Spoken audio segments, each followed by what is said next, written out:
I hope आप सभी ने अपना आंसर लिखा होगा। तो आंसर की कुछ हिंट्स देख लेते हैं जो आंसर के अंदर लिखी जा सकती हैं। ये हिंट्स एग्जॉस्टिव नहीं है, मतलब ऐसा बिल्कुल भी ज़रूरी नहीं है कि आपको सारी की सारी चीज़ें as it is same to same लिखना हो। तो इन हिंट्स को आप डायरेक्शन की तरह यूज़ करें जिससे आप अंदाज़ा लगा सकें कि कौन सी चीज़ें रेलेवेंट है लिखना और कौन सी चीज़ें रेलेवेंट नहीं हैं। चलिए आगे देखते हैं। तो हमने यह क्वेश्चन डिस्कस किया था, इसके अंदर दो फ्रीडम फाइटर की बात हो रही थी और उन दोनों की अप्रोचेस को कंपेयर करना था। इंट्रोडक्शन तो आप कैसे भी इसका शुरू कर सकते हैं, इन दोनों के बारे में बताकर कर सकते हैं। काफ़ी बड़े इंडियन फ्रीडम फाइटर रहे हैं हमारे इंडियन नेशनल स्ट्रगल में। इंटरेस्टिंग बात यह है कि दोनों के स्कूल ऑफ थॉट्स डिफरेंट थे। जहां तिलक एक्सट्रीमिस्ट थे वहीं गोखले मॉडरेट्स थे। अब आप इस क्वेश्चन के आंसर को कैसे भी स्ट्रक्चर कर सकते हैं अपने कन्वीनियंट के हिसाब से। आपकी नॉलेज अगर ज़्यादा रिफाइंड होगी तो आप इनको डायरेक्टली कंपेयर कर सकते हैं टेबल फॉर्मेट में।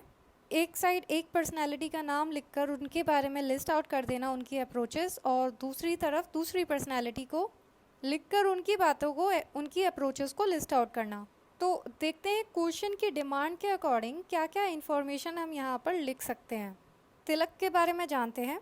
वह स्वराज के बहुत स्ट्रॉन्ग सपोर्टर रहे हैं। स्वराज मतलब कंप्लीट इंडिपेंडेंस। इसलिए फिर उन्होंने स्वदेशी मूवमेंट के अंदर एक्टिवली पार्टिसिपेट किया और उस मूवमेंट को थ्रू आउट इंडिया में स्प्रेड करना चाहते थे। केसरी नाम का एक न्यूज़पेपर आता था, उसको एडिट करते थे, मराठी में होता था, और दूसरा इंग्लिश में MAHRATTA नाम के न्यूज़पेपर को भी एडिट करते थे, यह इंग्लिश में होता था। फिर नेशनलिज्म को इंस्टिल करने के लिए कौन सी अप्रोच का वो यूज़ करते थे? जो फेस्टिवल होते थे, शिवाजी गणेश उत्सव स्पेशली महाराष्ट्र में मनाया जाता था, तो उन फेस्टिवल के थ्रू वो कॉमन पब्लिक के अंदर नेशनलिज्म की भावना को इंस्टिल करते थे और वो हिंदू और मुस्लिम यूनिटी के अंदर बिलीव करते थे। और इसी वजह से लखनऊ पैक्ट 1916 में जो हुआ था उसके लिए वह रिस्पॉन्सिबल थे। अब बात करते हैं अपने दूसरे फ्रीडम फाइटर की, Gokhale. He was the political Guru of Gandhi and जिन्ना। उन्होंने अपनी ऑफिशियल पावर्स को यूज़ किया पार्लियामेंट फ्लोर को ब्रिटिश की ही पॉलिसीज़ और बजट को अपोज करने के लिए यूज़ किया। उन्होंने सर्वेंट्स ऑफ इंडिया सोसाइटी को स्टार्ट किया जिससे कि मासेस मतलब बहुत सारे लोगों को एजुकेट किया जा सके। क्योंकि वो मॉडरेट थे इसलिए इंडिपेंडेंस, कंप्लीट इंडिपेंडेंस उनके एजेंडा में नहीं था। और फिर एजेंडा में क्या था कि जो अभी की सिचुएशन थी उस टाइम जो उनके सामने दिख रही थी उनको इम्प्रूव करना, रिफॉर्म्स लाकर, और इंडियंस का जो भी गवर्नमेंट बॉडीज़ थी उनके अंदर पार्टिसिपेशन को इंक्रीज़ करवाना। वह सोशल रिफॉर्म्स वाले एरिया में भी बहुत ज़्यादा एक्टिव रहे। इस स्टेटमेंट को प्रूव करने के लिए हम बता सकते हैं जो एज ऑफ कंसेंट बिल था वह उसके लिए बहुत ज़्यादा स्ट्रांगली सपोर्ट करते थे। आपको एज ऑफ कंसेंट बिल के बारे में पता होगा। इस बिल के तहत, इसको ब्रीफली बताएं तो कह सकते हैं, इस बिल के अंदर फीमेल के साथ फिज़िकल रिलेशन बनाने के लिए कंसेंट की एज 10 से 12 करने का प्रोविज़न था, जिसे गोखले स्ट्रांगली सपोर्ट करते थे। अब यहाँ पर आइडियोलॉजिकल डिफरेंस कहाँ पे आता है कि तिलक इस चीज़ को बिल्कुल सपोर्ट नहीं करते थे। बात यह नहीं है कि उन्हें इस बात से दिक्कत थी कि 10 एज ही होनी चाहिए। आइडियोलॉजिकल डिफरेंस यहाँ पर था कि क्यों ब्रिटिश इंडियन रिलेशन के अंदर हस्तक्षेप कर रहे हैं, क्यों इंटरफेयर कर रहे हैं। उन्हें इस तरह के लॉ लाने का कोई हक ही नहीं है। इस तरह हम देख सकते हैं दोनों के आइडियोलॉजिकल डिफरेंसेस सोशल रिफॉर्म्स के रिगार्डिंग उभर कर आ रहे हैं। आप फिर कंक्लूजन कैसे भी दे सकते हैं, आप इनके कंट्रीब्यूशन को बता सकते हैं साथ में मिलकर जो हुए थे, या फिर आप इनकी आइडियोलॉजिकल डिफरेंसेस के कारण क्या हुआ आगे उसके बारे में बता सकते हैं। फॉर एग्जांपल, आपको पता होगा इंडियन नेशनल कांग्रेस जो 1906 और 1907 में हुई, उनके अंदर तिलक का नॉमिनेशन था, लेकिन गोखले ने अपोज किया और उसका रिजल्ट हुआ कि कांग्रेस स्प्लिट हो गई। एट लास्ट हम यह कह सकते हैं कि दोनों डिफरेंट स्कूल ऑफ थॉट से बिलोंग करते थे, लेकिन उनका जो ऑब्जेक्टिव था वो एक था, कॉमन था, अपनी मदरलैंड के लिए, अपनी जन्मभूमि के लिए और अपने लोगों के लिए उनका वेलफेयर करना। इस तरह से आप इन हिंट्स को यूज़ कर कर एक आंसर तैयार कर सकते हैं। आई होप आपको यहाँ तक समझ में आया होगा। अब नेक्स्ट क्वेश्चन हमारा इंटरनेशनल रिलेशन से रिलेटेड था। आपको पता होगा कि बहुत सारी चीज़ें अभी हो रही हैं इंटरनेशनल एरेना के अंदर। कभी चाइना की वजह से दिक्कतें हो रही हैं, कभी WHO जैसे इंस्टीट्यूशन को US छोड़ रहा है। इस तरह की तमाम चीज़ें, इतनी बड़ी बड़ी चीज़ें, वो भी इतनी जल्दी जल्दी एक समय में हो रही हैं। इस तरह का माहौल तो तभी होता है जब वर्ल्ड वॉर हो रहा हो या फिर ऐसा कोई रिलेटेड इंसिडेंट जिसकी वजह से पूरी ग्लोबल वर्ल्ड पे असर पड़े। और इस तरह का असर नई चीज़ों को अंजाम देता है, जो कि साफ दिखता है कि पहले जो भी पॉलिटिकल और सोशल रियलिटीज़ हमें देखने को मिलती थी, आज की दुनिया में वो सारी चीज़ें चेंज हो जाएंगी। फॉर एग्ज़ाम्पल, अगर WHO से USA छोड़ के जाता है तो उस वैक्यूम को फिल करने के लिए कोई दूसरा कंट्री आएगा, और जहाँ पर USA की पहले डोमिनेंस हुआ करती थी वहीं उस पर्टिकुलर कंट्री की होगी। इसी तरह की तमाम चीज़ें अभी एक साथ हो रही हैं, और जब तक हम कोविड-19 क्राइसिस के ख़त्म होने के बाद वाले टाइम पीरियड में एंटर करेंगे, तब तक हमें बिल्कुल नई पॉलिटिकल और सोशल रियलिटीज़ देखने को मिलेंगी। तो सबसे पहले जान लेते हैं ऐसी कौन कौन से एस्पेक्ट्स थे जिनके अंदर दिक्कतें देखी गई, जहाँ पर फ्लॉज देखे गए।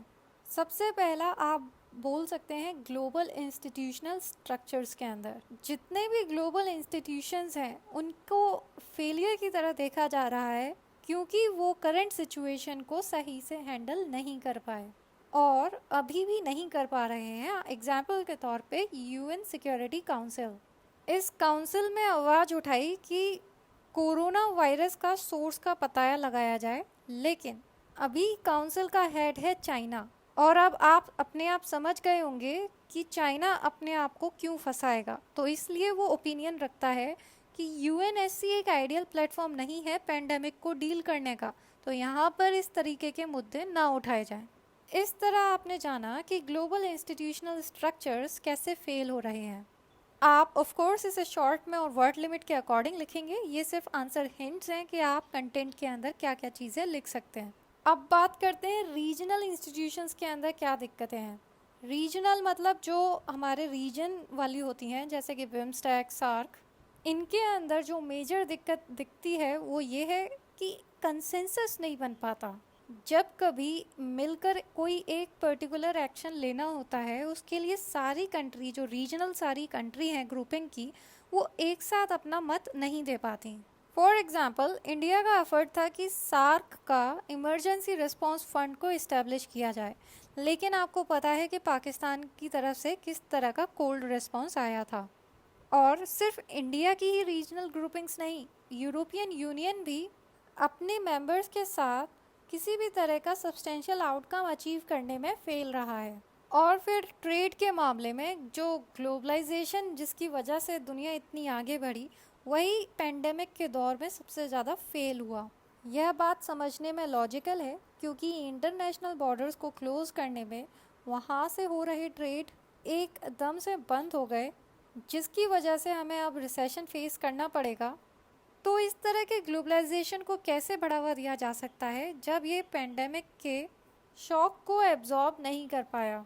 ये तो कुछ बातें रहीं बैकग्राउंड की जिन्हें समझना ज़रूरी था, और ब्रीफली लिखना चाहते हैं तो लिख भी सकते हैं, क्योंकि डायरेक्टिव वर्ड है डिस्कस, तो यहाँ पे फॉर्मेट का ज़्यादा रिजिड स्ट्रक्चर नहीं होता है। लेकिन क्वेश्चन की जो डिमांड है, अब उसके बारे में देखते हैं कि अब हमें कैसा न्यू ग्लोबल वर्ल्ड ऑर्डर देखने को मिलेगा, क्या कैरेक्टरिस्टिक्स हो सकते हैं उस न्यू ग्लोबल वर्ल्ड के। तो सबसे पहला point, hyper nationalism.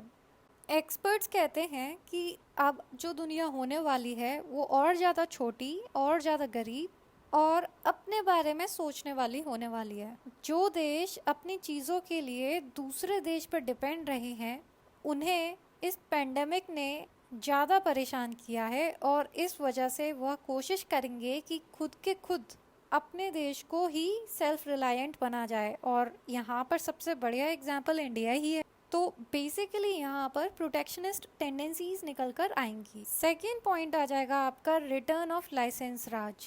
It was noticed कि जो बड़े बड़े कॉरपोरेशंस थे वो इस पेंडेमिक को इफ़ेक्टिवली डील करने में फेल रहे, और जब भी ऐसा होता है तब गवर्नमेंट इंटरवीन करती है, लेकिन जब वो एंटर करती है तो लाइसेंस राज को लेकर आती है, क्योंकि फिर मेजॉरिटी ऑफ डिसीजन गवर्नमेंट लेती है और अपने बिहाफ पर लेती है।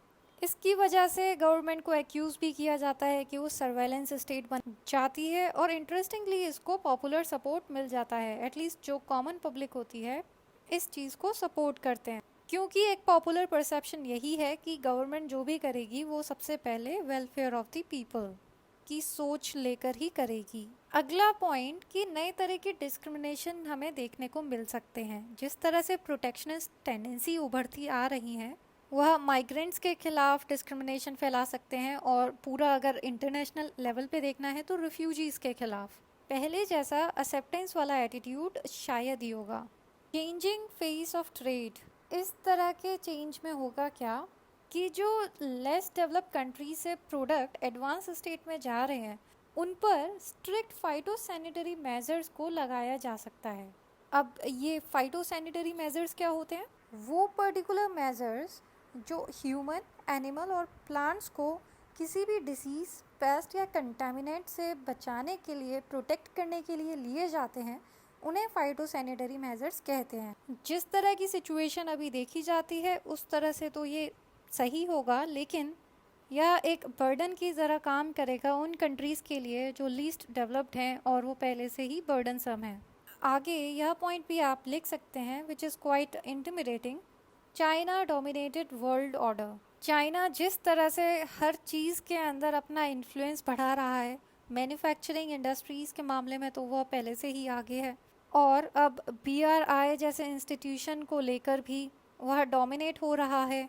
टेरिटोरियल डिस्प्यूट्स के अंदर भी जिस तरह से उसकी कोशिशें चालू हैं, तो हमें ऐसा वर्ल्ड देखने को मिल सकता है जो चाइना डोमिनेटेड हो, क्योंकि फिर अभी US की भी हालत ऐसी नहीं कि वह लॉन्ग टर्म तक अपनी पोजीशन को, जो टॉप पोजीशन है, उसे सस्टेन रख पाए, और बाकी कंट्रीज़ की हालत तो वैसे ही ख़राब हो चुकी है।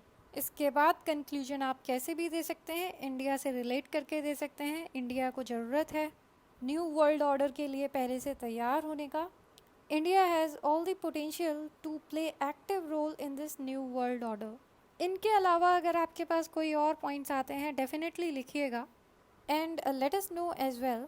फ़िलहाल इस आंसर को यहीं पर कंप्लीट करते हैं।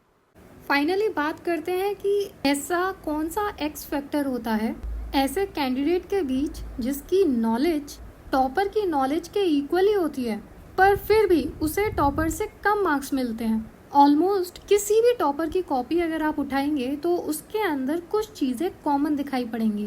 पहला, जितना भी पॉसिबल हो उतना ये पॉइंट में बनाकर आंसर देते हैं, कीवर्ड्स के नीचे अंडरलाइन करते हैं जिससे कि एग्जामिनर की अटेंशन डायरेक्टली उन कीवर्ड्स पे जाए।